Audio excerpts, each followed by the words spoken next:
ojja kufuna chicken burger ne soda nkiddamu kumakya mugenda kufuna ekifi ky'enkoko ne soda.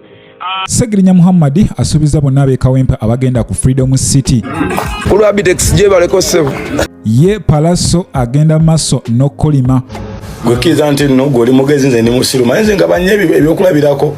Ye Alien Skin agenze maso munange nayanjula ensonga lwaki teyasobola kubanga ate munange agenda maso n'emisomo gye. Buterevu nkwaniriza ku KIKA Media ensibuko y'amawulire. Kwatanaba kubanga subscribinga genda maso subscribinge, likinga, commentinga sobola kubanga ate tutambula fenna. Ye omuyimbi Pallaso muganda wange akyagenda maso n'okubanga yeekaza, akyagenda maso n'okubanga akolima. Bino byonna abikola olw'ensonga ono bamukubyeko ekivulu wabula nga byonna agamba Abitex ye yamuliddemu olukwe. Nammwe mumwewulirireko. Nja kusaba esaaleegi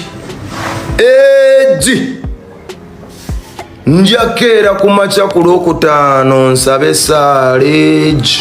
Kulwa Bitex je baleko sebo. Ono saluti yo. Ogatta tata.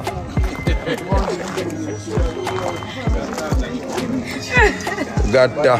Wali olina kuba musumba mu kanisa. N'ogatta bugasi. Oli muka. Naye nga byonna byokola ssebo.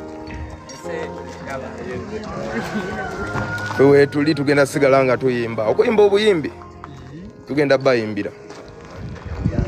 Tugenda kuyimba. Nze nawunya omuntu engeri gy'alumu ekintu ekitali kikye. Abantu bava e Tanzania ne bava wa yonna ne bava e Nigeria ne bava ne mu America ne babawa emitwalo n'emitwalo gya dola gya sente ne bagenda nazo. Muganda wa kayimba nga tebabagyeko na musolo ne bagenda nze nakera ncha nenyimba ebintu byange binyuma nembi promoting nga nembi samu sente zange. Ate kati jingeri je kirumamu omuntu okuba nti nze nkedde ncha neŋŋamba nze I think I deserve this. Sitegera nawe ekiva olutalo ne lugejja ne luva mu kasonga ayise mu buli ango ayise wa naye muganda wa kayimba yakayimba tajja kusobola. Togenda sobola. Oyo munnange ye Pallaso nawe omwewuliriddeko. Jjukira tekyali kulinda kulala, ennaku zo ziweddeyo. Tekyali kugamba mbu ate biki, teri kigaana, teri kiremesa. Eyo nga nkujje mukwano gwange ye omukulu Segirinya ono avuddeyo n'asuubiza abantu bonna abagenda ova ekawempe bagenda osimbula nabo nti ono agenda bakolera ekisinga. Nammwe mumwewulirireko. Ojja kufuna chicken burger ne soda nkiddamu kumakya mugenda kufuna ekifi ky'enkoko ne soda, meat burger ne soda ku lunch, ate chicken burger ne soda ekiro watuyinza n'okukeesezaayo. So bengenda okusimbula nabo bwetutyo bwe tugenda okubeera nga tutambula mu ngeri emu oba mu ngeri endala. Engenda okutambula nabo enteekateeka bwetyo bweri. Engenda okutambula nabo abange benva wana nabo wano ku ofiisi naye nze ngenda situlayo ku makyanja kudda mbapiikinge. Twagala tulage kye bayita akajanja. Twagala tulabe kye bayita akajanja. Mumanyi kye bayita akajanja? Akajanja kanca. Akajanja kanca abannanga ekinaabeereeyo. Abasuubiza enkoko, abasuubiza buli kimu okubabeererawo. Kitegeeza abantu bangi bagenda kuba nga ate munange bajjombera ekivulu kya Alien Skin. Go amanyi ewa Pallaso sikyagawulira nnyo naye nga video ezisinga zitambula ziraga Alien Skin ekintu akikwasaganyizza. Omuyimbi Alien Skin yavuddeyo n'alambulula ensonga lwaki ono teyasobola genda munange maso na misomo gye.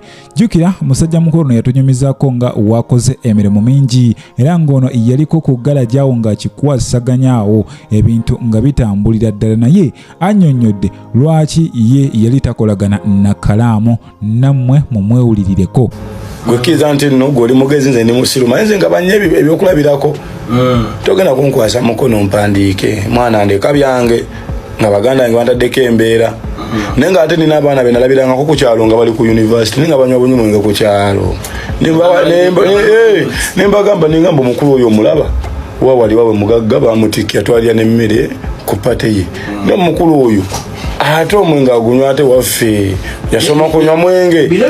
Jjukira nti Federation yo yagenze maaso n'okuba nga ate emwambalira ekikoofiira bano baaganye okuba nga ate bawagira Alien Skin kitegeeza bamubodde ng'ate Federation y'abayimbi era omukyala Shiba Eddie Kenzo bonna abali ku kakiiko ako tekuli n'omu yagenze maaso n'okuba nga endosinga Alien Skin oba okumupromotinga ku mitimbagano gyabwe gyonna bonna bali ku muyimbi Pallaso era bano bagambye bagenda kuba nga baatendinga ekivulu kya Pallaso wabula Alien Skin tagenda kuba nga ate abalabako naye abantu ab'enjawulo bo balaga bali tiimu Alien Skin era bagenda kuba nga bamubeererawo naye olunaku lwo lwatuuse dda era katulinde byonna ebinavaayo tugenda kubeerawo munnange okuweereza tukubulire byagenze bitya biri bitya ani yani ani yasinze ani yakubye